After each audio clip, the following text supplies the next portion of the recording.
하나님은 한번 잡은 손 결코 놓지 아니하시는 분인 줄로 믿습니다. 오늘은 어찌 능히 살리오라고 하는 제아의 말씀 나눌까 합니다. 이것은 절망 가운데 빠진 사람의 고백이지만 하나님께서는 반드시 내가 살리라 이렇게 말씀하고 계시는 줄로 믿습니다.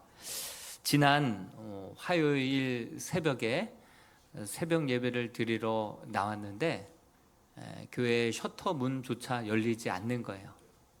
전기가 단절된 거죠.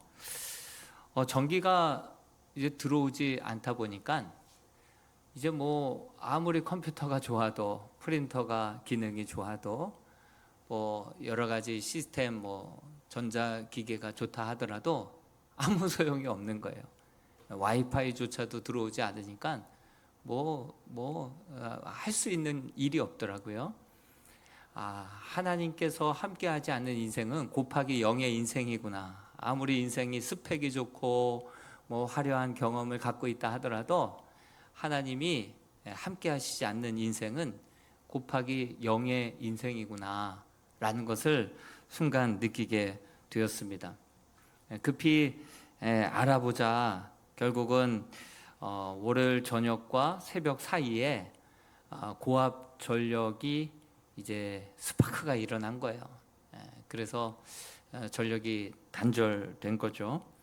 하필이면 청년부 이제 지지난주에 끝났고 이제 이번 주에 모든 성경학교가 집중되어 있었거든요. 교육자가 제일 바쁘고 막 할 일이 제일 태산이었을 때 이런 일이 발생한 거예요. 그래서 영적으로 감지하고 우리가 수요일 날 같이 교육자 모임으로 모여서 이렇게 영적으로 여러 가지 유혹과 공격이 많다는 것은 분명히 하나님께서 또 주실 은혜가 더 강력하기 때문에 사탄이 더 강하게 역사하는 거다. 이것을 잘 분별하고 잘 이겨내어서 한 영혼이라도 더 참석하게 하고 더 은혜 받을 수 있도록 그렇게 준비하고 이겨내자 이렇게 얘기했던 기억이 납니다. 그리고 나서 한 주를 쭉 돌아보고 또 새벽 강단을 지키는데 오히려 감사할 일이 많은 거예요. 만약에 이렇게 과부하가 걸려서 전기가 만약에 예배 도중에 나갔다고 생각해 보세요. 전력은 우리 주일날 집중적으로 다 사용하잖아요. 이럴 때 과부하가 걸려서 갑자기 예배 도중에 딱 전력이 끊겼다고 생각해 보세요. 송출도 못하고 마이크도 없이 생목으로 말씀을 전해야 되고 마무리해야 되고 더 이상 드리지 못하는 그런 상황에 놓이게 되지 않았을까요? 토요일 날 나갔거나 주일 날 나갔다면 어찌했을까? 또 더군다나 전문가들이 와서 하는 말들마다 천운입니다. 아주 운이 좋습니다. 그 월요일 저녁과 화요일 새벽은요 아무도 없는 때예요. 아무도 없는 때 이렇게 크게 스파크가 났다고 한다면 이게 불똥이 튈 수도 있었고 뒤쪽 창고 쪽에도 불 붙을 수 있는 그러한 기자재들도 많이 있었는데 샌드위치 패널은 불이 안쪽으로 타고 들어가면 아무리 물을 부어도 끌 수가 없대요. 다 타야 끝나는 거죠. 쿠팡 그 건물 그 화재처럼 그런 거죠.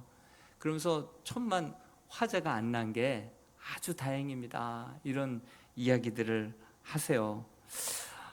그러면서 또 더 중요한 것은 고압 전선으로 말미암아 스파크로 교회만 단절돼서 다행이지 이게 만약에 주변 전기들까지도 다 단절되게 만들었다고 한다면 주변에 영업하는 곳들 다 배상을 해줘야 되고 아이스크림 뭐 가전 뭐 다 중단되면 이거 다 배상을 해야 된다는 거예요.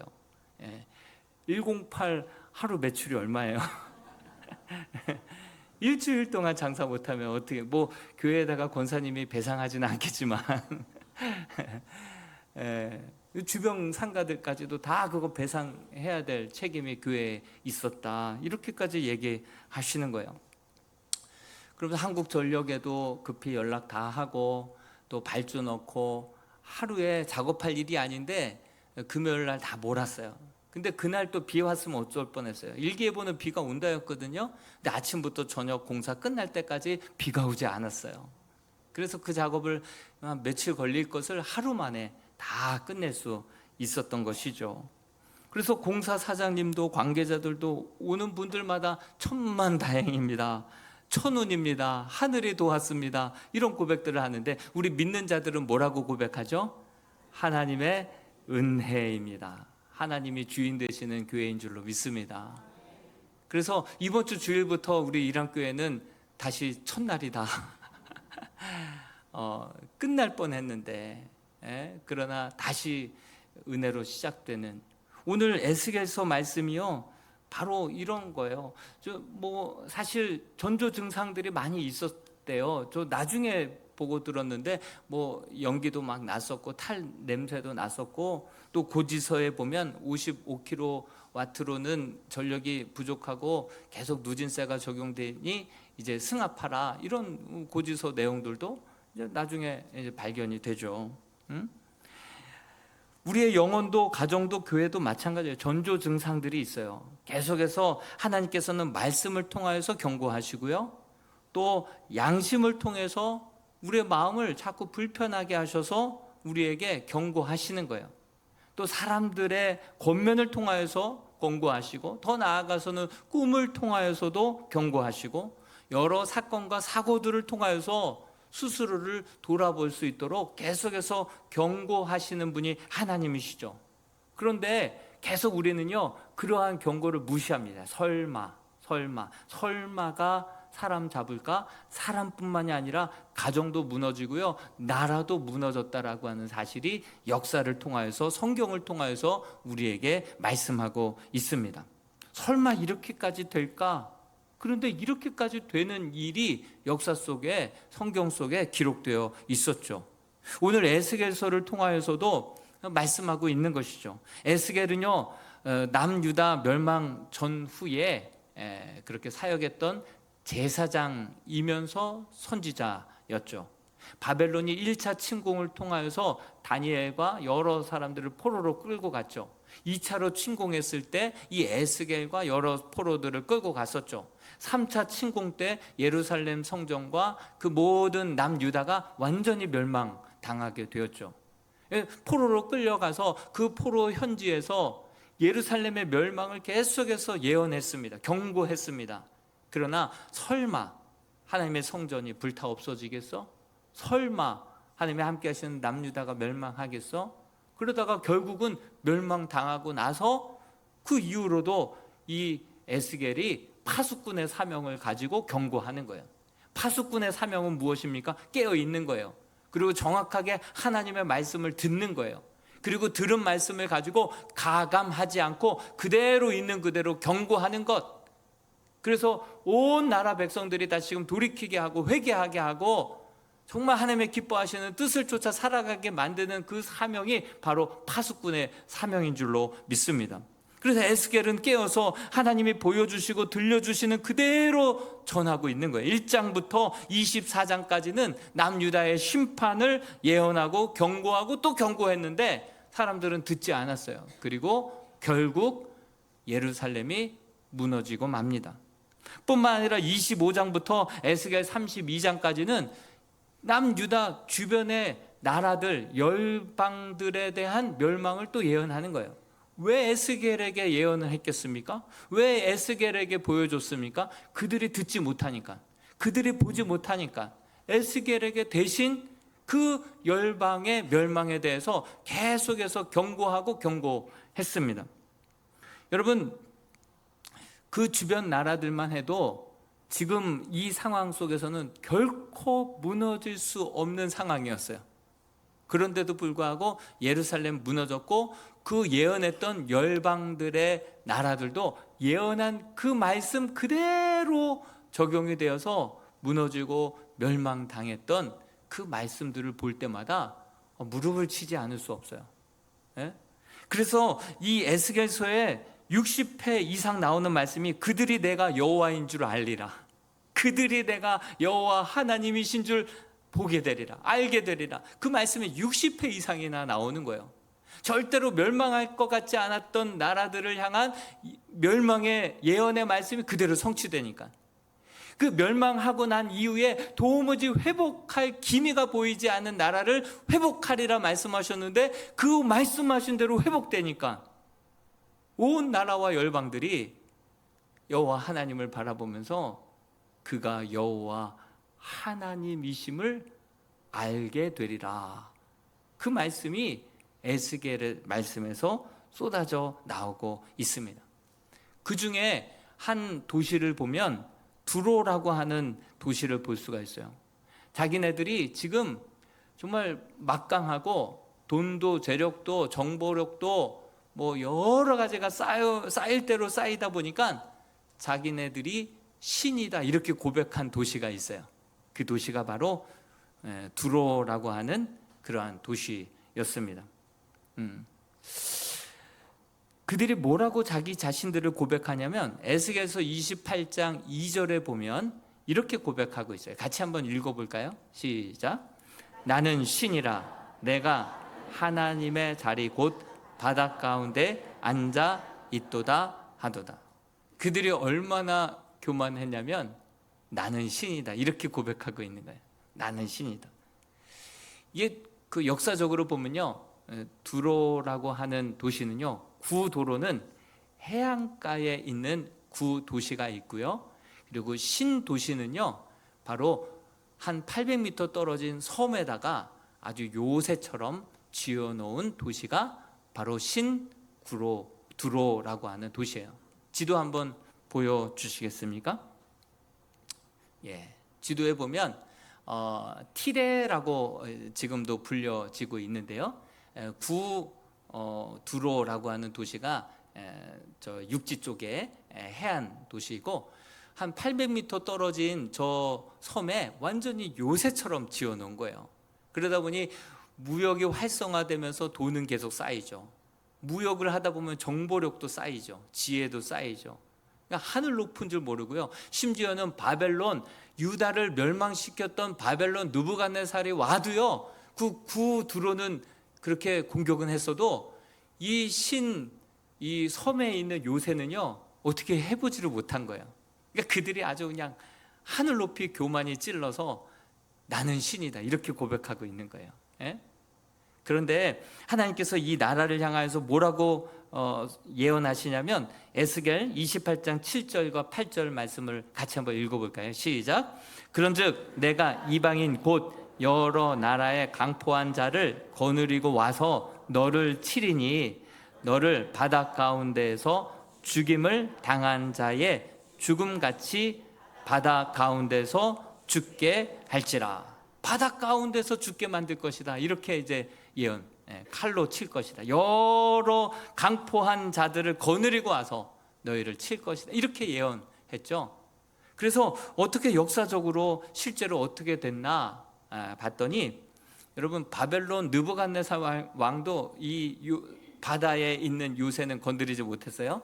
그런데 이제 기원전 332년에 알렉산더 대왕 아시죠? 알렉산더 대왕. 그 유럽에서는 알렉산드로스라고 얘기하고 미국으로는 뭐 영어로는 알렉산더 대왕이라고 하는데, 32세에 온 세계를 한 번도 패한 적 없는 그가 왔어요. 그가 왔는데 이 두로 성의 왕이 또 거들먹거린 거예요. 그 자존심을 스크래치 그 흠집을 낸 거죠. 그러다 보니까 이 알렉산더 대왕이 아주 마음이 자존심이 상한 거예요. 그래서 두로를 완전히 그 무너뜨리고, 그 무너뜨린 잔재를 가지고 다리를 낳았어요. 800m를 교량을 낳은 거예요. 간척 사업을 한 거예요. 그래서 다리를 낳아서 육지처럼 만든 거예요. 육지전에서는 패한 적이 없는 알렉산더 대왕이 이 두로 성을요 육지처럼 완전히 괴멸을 해버린 거예요. 8,000명 이상을 군인들을 다 아주 잔혹하게 죽이고, 거기에 있는 3만 명의 사람들을 다 노예로 팔아 버렸죠. 그리고 여러 강포한 자들을 거느리고 온다라고 말씀하셨듯이 그 이후로 바벨론의 공격을 받고 페르시아의 공격을 또 받고 이슬람의 공격을 받고 또 십자군의 공격을 받고 지금은요 레바논인데 지금은 이스라엘의 또 폭격을 받고 있어요. 그러니 정말 고개를 들 수도 없고 교만할 수도 없고 자고할 수도 없게 하나님이 지금까지도 치고 있는 나라가 그 도시가 바로 이 두로 도시인데, 하나님은 이렇게 설마 하겠지만 하늘같이 높아져서 나는 신이다 이렇게 고백했던 나라를요 하나님이 계속해서 말씀하신 대로 그 경고를 무시한 나라, 그 도시를 이렇게 공격하고 있는 것이죠. 이로 말미암아 남유다도 이제 완전히 멸망을 당했습니다. 그런데 심판이 끝이 아니었죠. 남유다가 멸망하고 포로가 된 백성들이 이제 말을 합니다. 이제 우리는 어찌 살리요? 이제 끝났다. 절망하고 있는 거예요. 우리에겐 가망이 없다. 이렇게 이야기하고 있는 거예요. 그런데 여러분, 인간의 절망이 하나님의 시작일 때가 있는 줄로 믿습니다. 우리가 끝났다, 나는 여기까지이다 할 때 여기서부터 하나님이 일하시기 시작할 때가 있다라고 하는 사실이죠. 에스겔서 1장부터 24장까지 이스라엘의 심판을 말씀하셨습니다. 그러다 결국 남유다가 바벨론 느부갓네살 3차 침공을 통하여서 예루살렘이 그 성전이 파괴되고 완전히 남유다가 멸망당했죠. 이 소식을 이미 포로로 끌려갔던 에스겔이 뒤늦게 조국의 멸망 소식을 1년 늦게 받게 됩니다. 그리고 그가 예언을 하는데 이 에스겔 33장부터는요 오히려 놀랍게도 이스라엘의 회복을 하나님이 계속해서 말씀해 주시는 거예요. 계속해서 회복을 말씀하는, 그 전까지는 멸망을 얘기하다가 그 멸망 소식을 듣고 난 이후부터는 하나님께서 에스겔을 통하여서 계속해서 이스라엘의 회복을 말씀하시는 거예요. 그런데 이스라엘이 회복조차 또 믿지 않는 거예요. 회복시키겠다라고 말씀하시자 또 그 회복조차도 믿지 않는 모습을 보게 됩니다. 그 회복의 이유에 대해서 에스겔 선지자는 뭐라고 말씀하시냐면 하나님의 본심을 들어서 이야기하는 거예요. 에스겔서 33장 11절, 무엇의 회복의 근거가 되는 말씀이 무엇입니까? 11절 말씀을 같이 한번 읽어보겠습니다. 시작.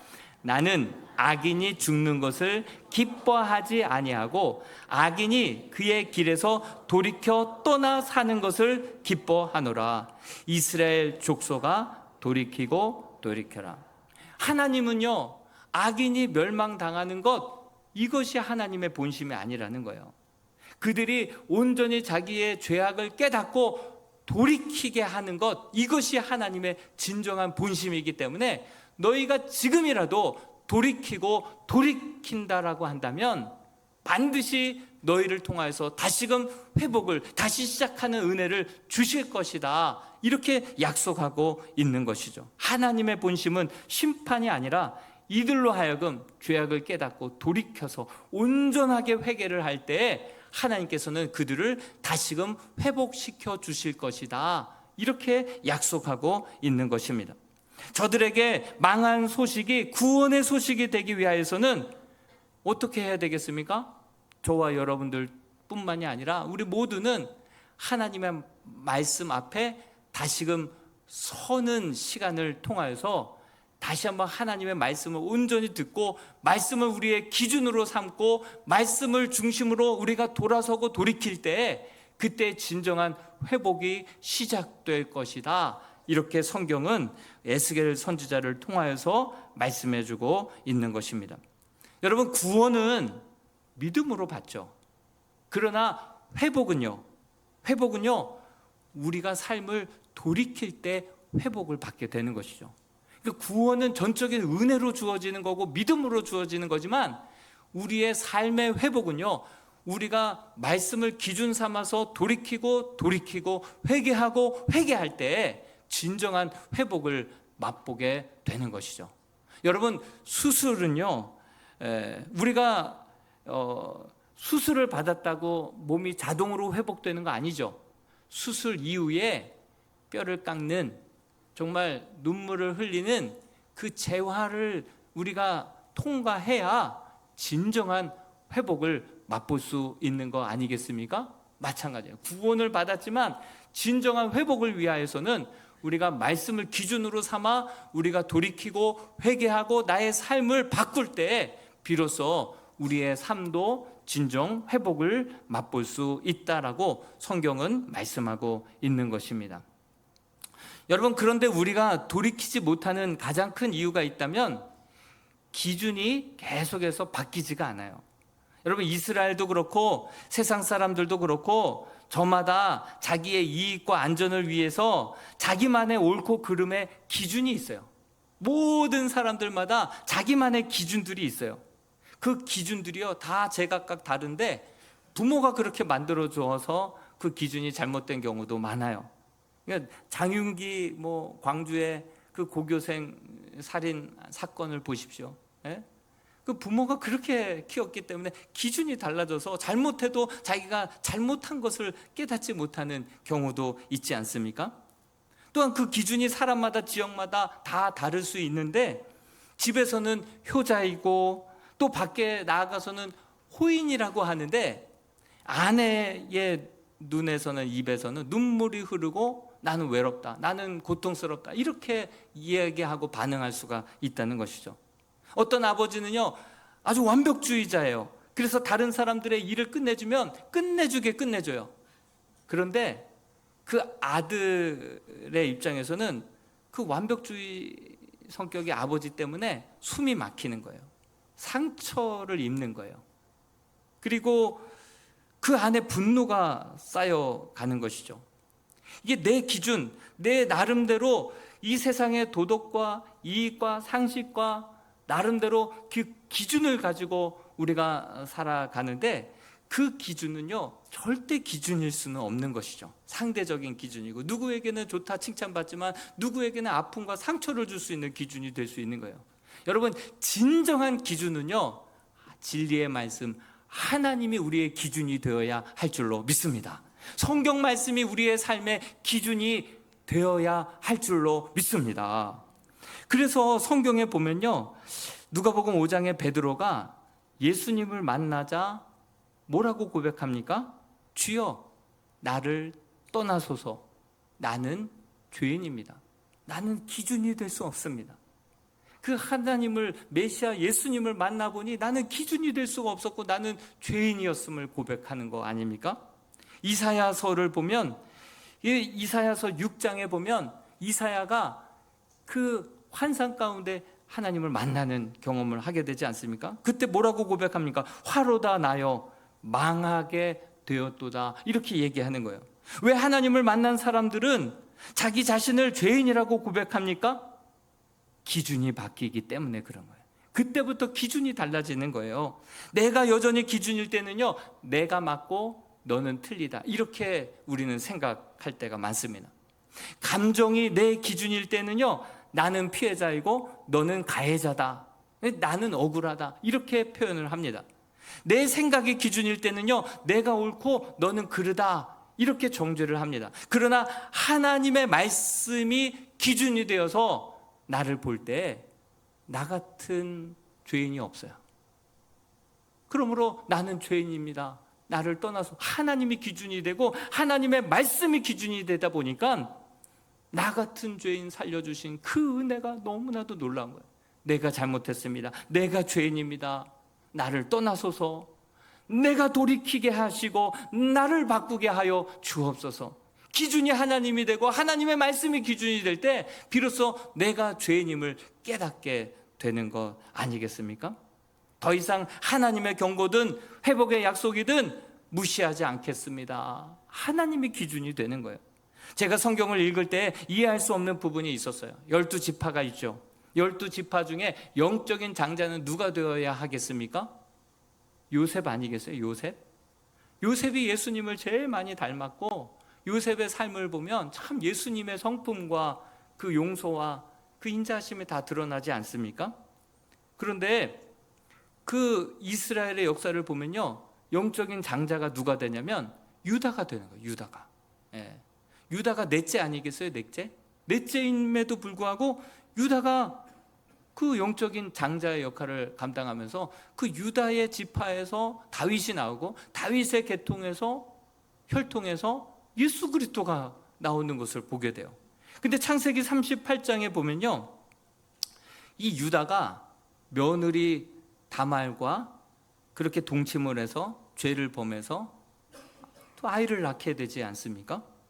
도덕 윤리적인 기준으로 볼 때 정말 이게 영적인 장자가 맞나? 에? 그런 생각이 정말 들 때가 있었습니다. 그런데 이 구속사적인 관점으로 성경을 보다가 보니 충격적인 구절 하나를 발견하게 됐는데요. 창세기 38장 26절의 말씀이에요. 26절 말씀을 같이 한번 읽어보겠습니다. 시작. 유다가 그것들을 알아보고 이르되 그는 나보다 옳도다. 다말을 향해서 이렇게 얘기하는 거예요. 내가 틀렸다. 네가 나보다 더 옳도다. 그것을 고백하는 거예요. 이것이 바로 유다의 분수령이었고, 내가 틀렸다, 너가 옳다, 내가 틀렸고 바로 주님이 옳습니다. 그 순간 그 고백을 통하여서 그가 완전히 회심하게 되고 거듭나게 되고 변화될 때, 그를 통하여서 하나님께서 영적인 장자로 사용하여 주시사 그 계보에서 유다가 나오고 메시아가 나올 수 있도록 하나님께서 사용하신 거죠. 하나님은 100% 옳습니다. 나는 100% 죄인입니다. 나에 대해서 절망하는 자만이 하나님을 우리의 기준으로 삼고 하나님의 말씀을 우리 인생의 기준으로 삼고 살아갈 수 있게 되는 줄로 믿습니다. 여러분, 나라와 국경을 초월해서 모든 사람이 갈등할 때 하는 말이 나는 맞고 당신은 틀렸다. 부부 사이에서도 싸움이 일어나는 이유가 뭐예요? 내가 옳고 당신이 틀렸다. 모든 갈등의 그 원인을 들어가 보면 내가 맞고 너는 틀렸다. 이런 생각에서부터 비롯됩니다.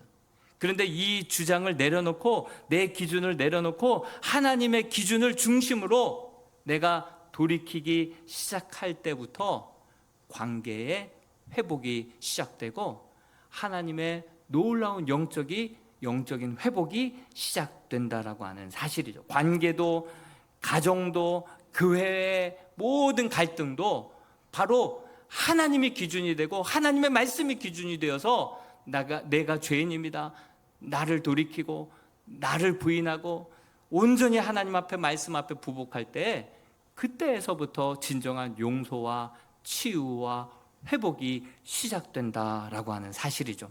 그런데 문제는 누구나 다 자기의 죄를 발견하지 못합니다. 발견하기가 쉽지 않아요. 그래서 에스겔, 그래서 파수꾼이 필요한 거예요.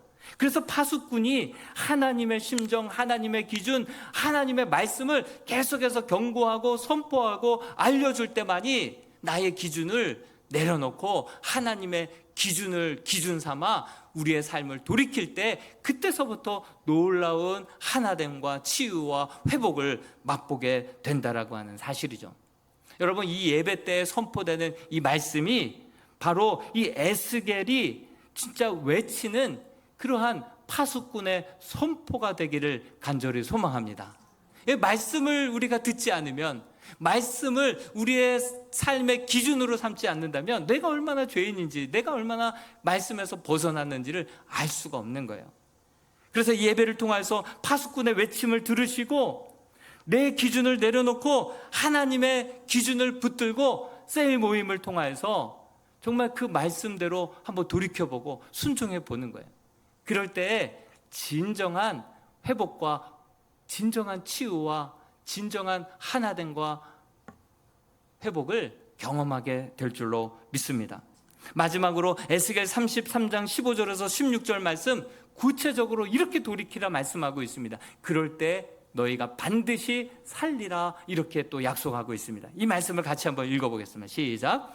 저당물을 도로 주며 강탈한 물건을 돌려보내고 생명의 율례를 지켜 행하여 죄악을 범하지 아니하면 그가 반드시 살고 죽지 아니할지라. 그가 본래 범한 모든 죄가 기억되지 아니하리니 그가 반드시 살리라. 이는 정의와 공의를 행하였음이라 하라. 그렇습니다. 저당물을 도로 주며 강탈한 물건을 돌려주며 이 구체적으로 죄를 그치고 정말 온전히 구체적으로 이렇게 우리가 실천할 때, 이렇게 순종할 때 진정한 회복을 맛볼 수 있고 죽지 않고 너희가 살리라 이렇게 말씀하고 있는 것이죠. 여러분, 우리가 예배에 나와서 정말 하나님의 말씀을 들을 때 내 생각, 내 감정, 내 판단 온전히 내려놓고 하나님의 기준, 하나님의 말씀을 내 기준으로 삼을 수 있게 되기를 주님의 이름으로 축원드립니다. 그렇게 죄악을 깨달았다고 죄악이 그냥 사라지는 게 아니에요. 여러분들이 소그룹 믿음의 공동체 안에 들어가서 실질적으로 하나님의 말씀을 구체적으로 살기로 결단하고 그렇게 살겠습니다 고백하고 서로 격려하고 서로 축복할 때 진정한 회복의 삶이 이어지게 되고, 그럴 때 진정한 회복과 치유와 하나됨의 역사가, 진정한 용서가 이루어지게 될 줄로 믿습니다. 이게 쉽지 않은 거예요. 이게 쉽지 않은 거예요. 수술을 좋아하는 사람이 어디 있어요? 수술 받지 않으면, 기준이 바뀌지 않으면 우리는 죽어요. 또한 재활을 기뻐하는 사람이 어디 있어요? 고통스럽죠. 그러나 이 소그룹을 통하여서 이 공동체 안에서 함께 정말 하나님의 말씀을 기준 삼아 이렇게 살아봅시다, 서로 격려하고 축복할 때 비로소 진정한 삶의 회복을 경험하게 될 줄로 믿습니다.